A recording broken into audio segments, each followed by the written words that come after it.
Bien, donc nous poursuivons cette série de formations sur le langage C# à travers ce cas pratique de la gestion d'un restaurant. Nous avons vu précédemment la création des classes à connexion, ensuite la création de la classe plat, ici présent. Classe à l'intérieur de laquelle nous avons défini une méthode qui permet d'afficher le formulaire lui-même à travers le menu, depuis le menu général.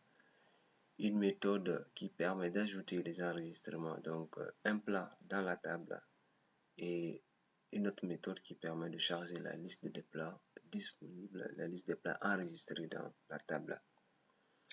Alors, nous allons poursuivre, comme on l'a dit dans la séance précédente, en commençant par le test.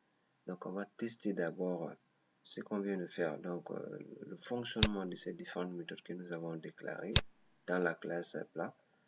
Donc, nous allons directement aller dans le menu formulaire gestion des plats. Donc, je vais écrire d'abord le code qui permet d'importer la photo d'un plat à travers le bouton importer. Donc, j'ai besoin dans ce contexte voilà, il est déjà là. Donc, d'utiliser le composant OpenFileDialog que j'avais déjà préparamétré, je crois.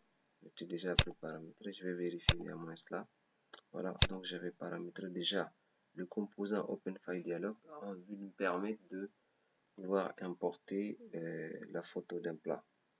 Donc, il ne me reste plus qu'à écrire dans le bouton importer le code correspondant à cela. Donc, alors, ici, il s'agit donc d'utiliser le composant OpenFileDialog et de demander d'afficher la boîte de dialogue nous permettant d'importer, de sélectionner depuis notre ordinateur une image. Donc, alors, les fichiers images à importer sont en fonction de ce que j'ai défini dans le filtre de ce composant.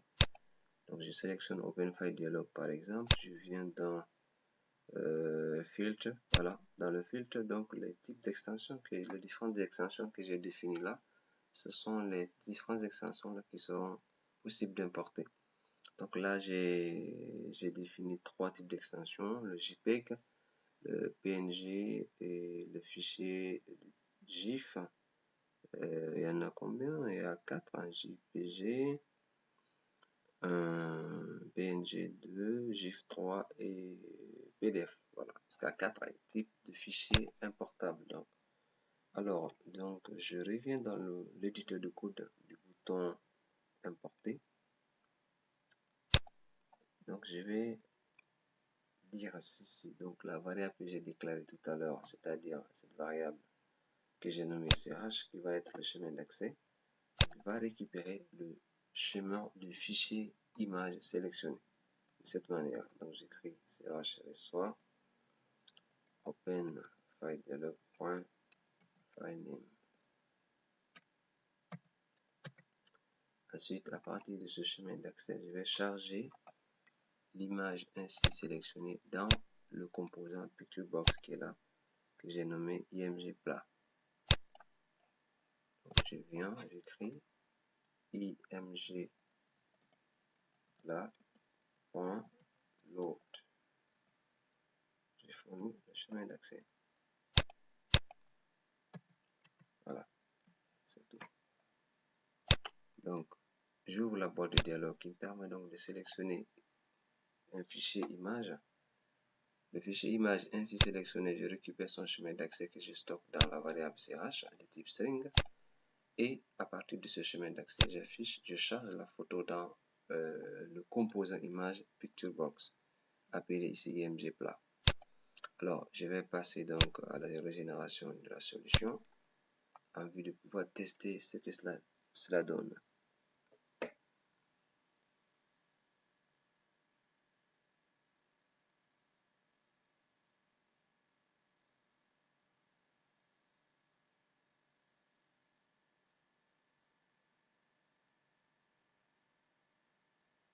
Donc, à rappeler entre-temps, avant la fin de la génération, que nous suivons ce plan que nous avons élaboré depuis les premières séances et nous sommes au chapitre 4 pour ceux qui ne nous ont pas suivis durant les précédentes sessions. Donc nous sommes au chapitre 4, création de différentes classes et développement de l'application. Donc à rappeler que les 3 premiers chapitres ont été abordés durant les séances précédentes.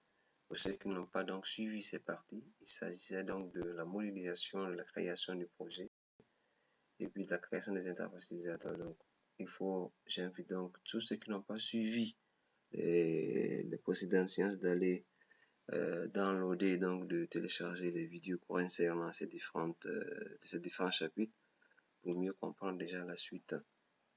Donc nous revenons dans notre environnement de travail pour vérifier la génération a réussi. Donc je vais dans le dossier du projet. Voilà, je vais lancer.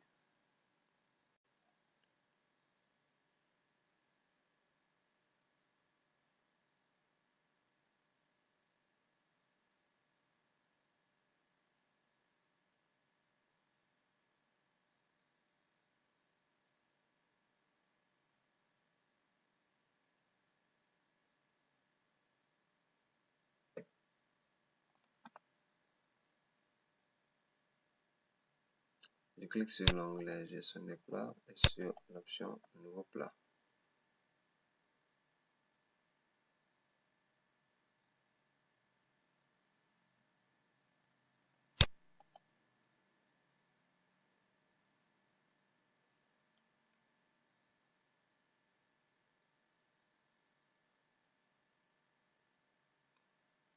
C'est lancé deux fois. Ok. Alors je vais saisir mon premier plat. Par exemple sandwich.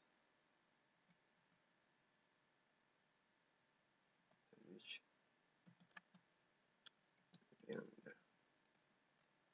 Le prix unitaire.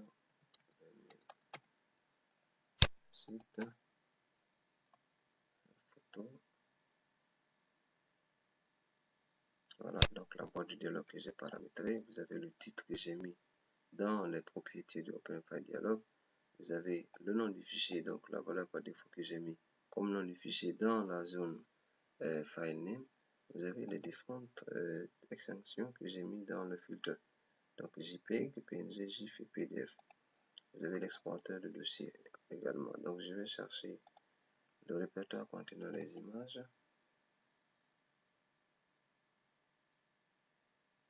Je vais sélectionner une image. Je vais sélectionner une image.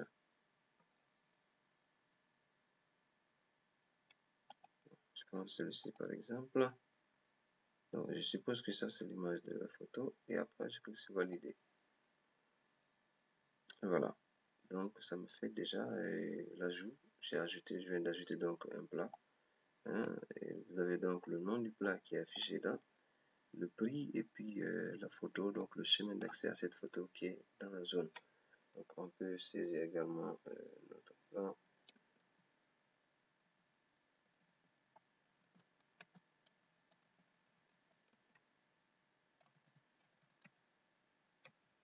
La photo.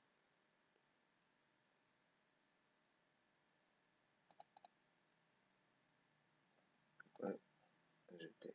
Voilà. Donc c'est ainsi de suite. Shawarma.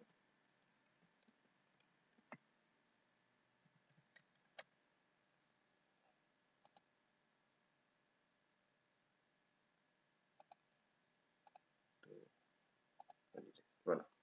Donc ainsi de suite. Donc ainsi nous avons appris comment ajouter les informations, vous avez vu. Donc à chaque fois que vous validez, les informations sont automatiquement enregistrées dans la base et ensuite extraites pour être affichées dans le Data Grid View. Et cela grâce à nos deux méthodes, enregistrer plat, ajouter plat plutôt, et charger liste des plats. Donc grâce à ces deux méthodes, nous avons pu donc réaliser ces opérations-là. Donc alors nous allons essayer d'améliorer le code davantage pour veiller à ce que l'utilisateur ne clique pas directement sur valider sans enregistrer, ce qui pourrait entraîner ce que vous voyez, donc un type d'erreur, donc un bug. Donc il faut empêcher que l'utilisateur ne valide directement, clique directement sur valider sans qu'il ne puisse procéder à à la saisie des informations. Donc ça, c'est le premier aspect qu'on doit gérer également. L'autre aspect aussi qu'on doit gérer aussi au niveau de cette insertion, c'est d'empêcher l'utilisateur de saisir un même nom de plat qui existe déjà deux fois dessus, trois. Voilà. Ensuite, il faut gérer ensuite l'affichage de la photo par défaut qui existait déjà auparavant. Donc, je rappelle donc les éléments suivants que nous devons gérer tout à l'heure. Empêcher que l'utilisateur ne saisisse, donc le clic sur valider alors que les zones sont vides. Donc, gérer les éléments de vide. Également, il faut gérer le doublon. Donc, un plat qui a été déjà saisi auparavant, donc il faut empêcher que l'utilisateur ne ressaisisse le même plat. Donc, on y va alors pour gérer celui-ci. Je reviens dans mon environnement. Je vais dans ma classe, là. Je vais ajouter donc les contrôles suivants. Donc, juste là, je vais tester si le libellé renvoie une chaîne vide. Si le libellé renvoie une chaîne vide. Donc, je vais envoyer un message d'erreur. Message box.show. Je vais lui dire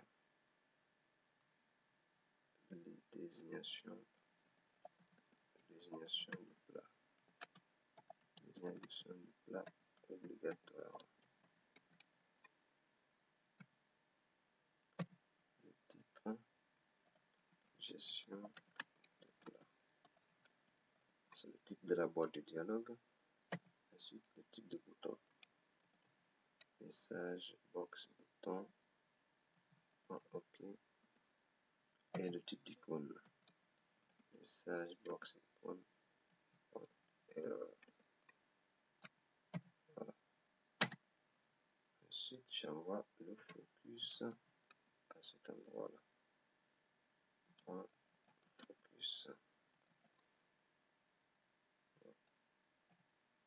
L'égalité. OK.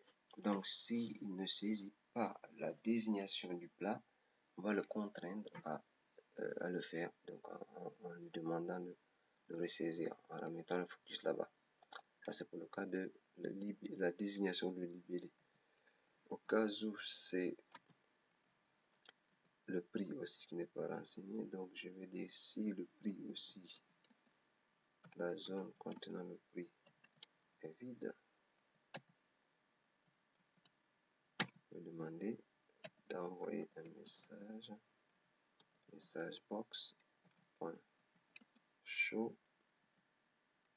on va dire prix du plat, attention, prix du plat obligatoire,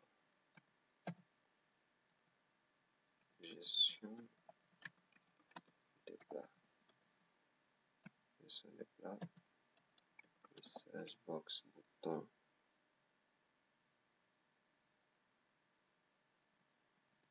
message box bouton point, OK, message box icône point error. Je vais mettre le focus au prix, mettant focus. Voilà. Donc, au cas où les deux champs sont renseignés, au cas où il renseignait et la désignation et le prix, dans ce contexte, je vais lui demander d'insérer directement. Donc, qu'est-ce que je fais? Je prends tout le reste des informations. Je le mets dans le else. Voilà. Donc, si la désignation est renseignée et le prix aussi est renseigné, donc d'ajouter. Dans le cas échéant, il envoie le message. Donc, je vais tester ça. Générer nouveau.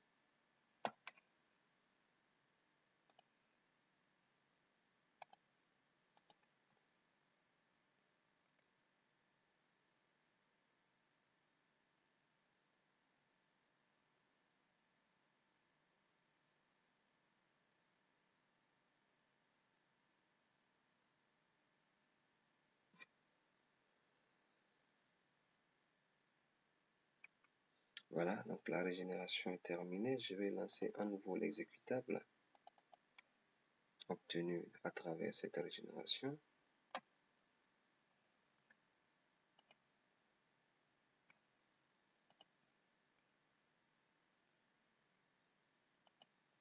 Fermer ça, libérer un peu les ressources.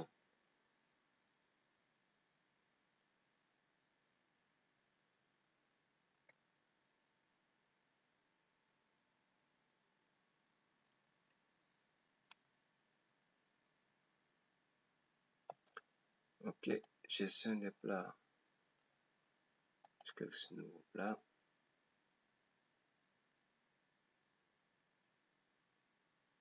Donc alors, je vais essayer de cliquer sur directement valider. Il m'ouvre ce message d'erreur. Désignation des plats obligatoire. Je vais donc saisir, par exemple, un burger.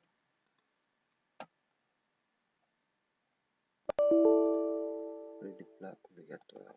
Donc, tant que je ne saisis pas ces différentes valeurs, je ne vais pas pouvoir passer. Ensuite, je prends la photo, j'ajoute, je valide. Et voilà. Donc vous avez un burger ajouté. Voilà. Donc l'autre élément également que nous étions en train de signaler tout à l'heure qu'il faut gérer, c'est le doublon, la répétition du même nom de plat pour deux plats différents. Donc pour également gérer cela, je vais donc dans le else, donc je fais une requête sélection.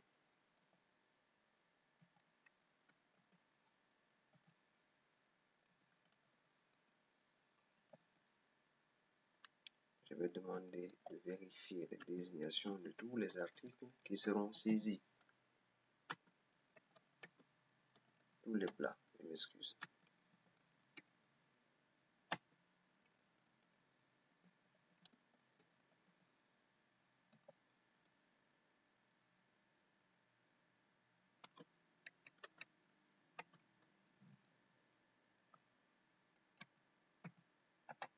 Donc je demande d'aller chercher toutes les désignations se trouvant dans la table là, pour lesquelles la désignation va correspondre à celle qui est saisie.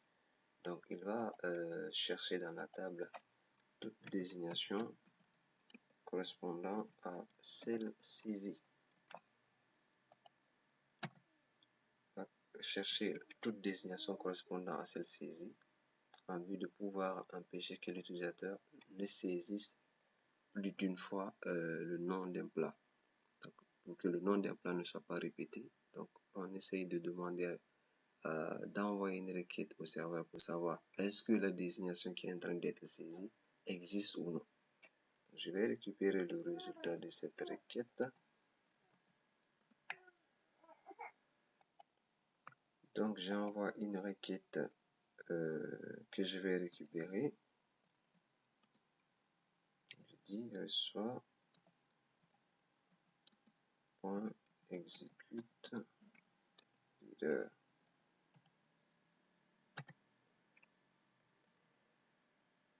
Ensuite, donc j'ai envoyé une requête sélection pour voir est-ce qu'il y a une désignation dans la table plat qui correspond à celle que j'ai saisie. Je récupère le résultat et je vérifie.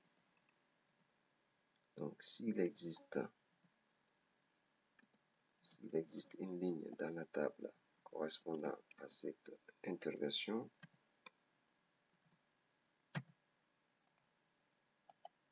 alors je lui demande d'envoyer un message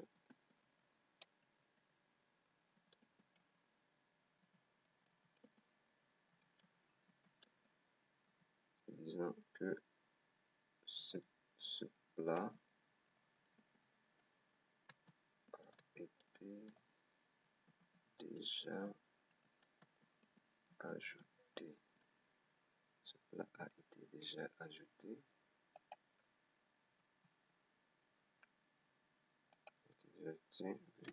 Veuillez changer la désignation.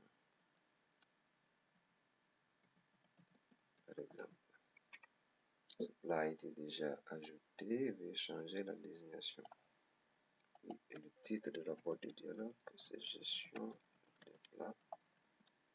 Gestion des plats. Et puis, type de mise bouton, message box bouton, point OK. Type d'icône, c'est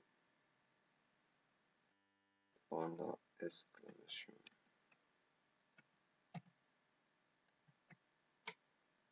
Si je ramène le focus à la zone, libellé, point, focus.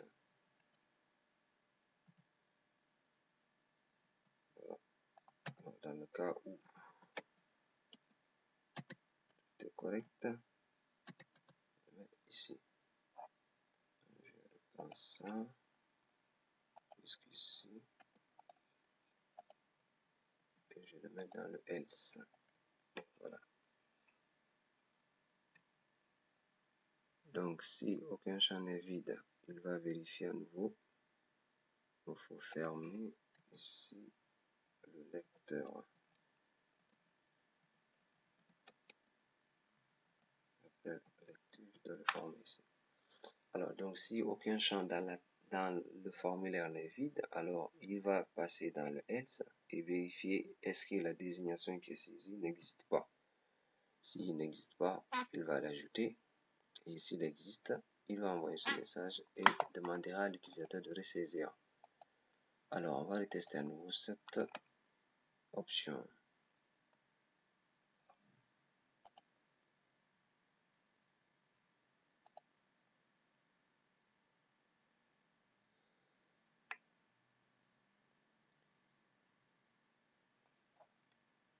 Régénérer. La régénération est en cours.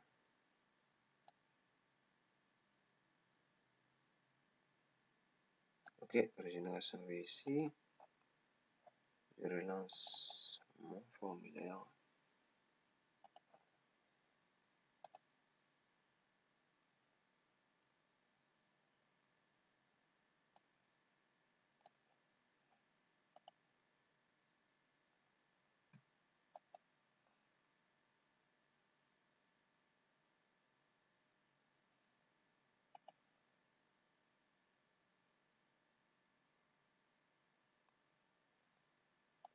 Gestion des plats.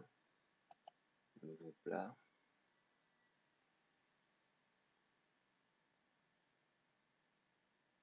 Ok, donc je vais essayer par exemple de saisir déjà un plat qui existait. Shawarma viande. Le prix c'est 10 000 par exemple. La photo que je vais mettre, choisis une photo et quand j'ai dit valider, m'envoie directement ce message d'avertissement. Donc ce plat a été déjà ajouté, veuillez changer la désignation. Donc, voilà, donc je peux prendre par exemple du yaourt. Par exemple, Zilé. Voilà, et voilà. Donc voilà, donc à travers cette quatrième séance consacrée à la partie développement, donc codage de cette série, donc de ce projet, vous avez appris à ajouter les informations dans une table, vous avez appris également à contrôler la saisie dans les zones de saisie, mais aussi à éviter, par exemple, les répétitions, le doublon dans les zones de saisie, ainsi que l'importation de la photo sur le formulaire. Alors, nous allons poursuivre la séance prochaine sur la possibilité de sélectionner les informations se trouvant dans le Data Grid View. Donc, vous allez, à travers la prochaine séance, apprendre comment, à partir du tableau, récupérer les données enregistrées en vue de pouvoir les éditer, donc modifier, supprimer. Donc, sur ce, nous vous invitons à vous abonner, à liker, partager ces tutoriels pour un grand public, afin que tout le monde puisse bénéficier déjà de ces cours. Et donc, nous nous retrouvons très bientôt pour la suite concernant l'édition, la suppression des données concernant le plan. Je vous remercie, à bientôt.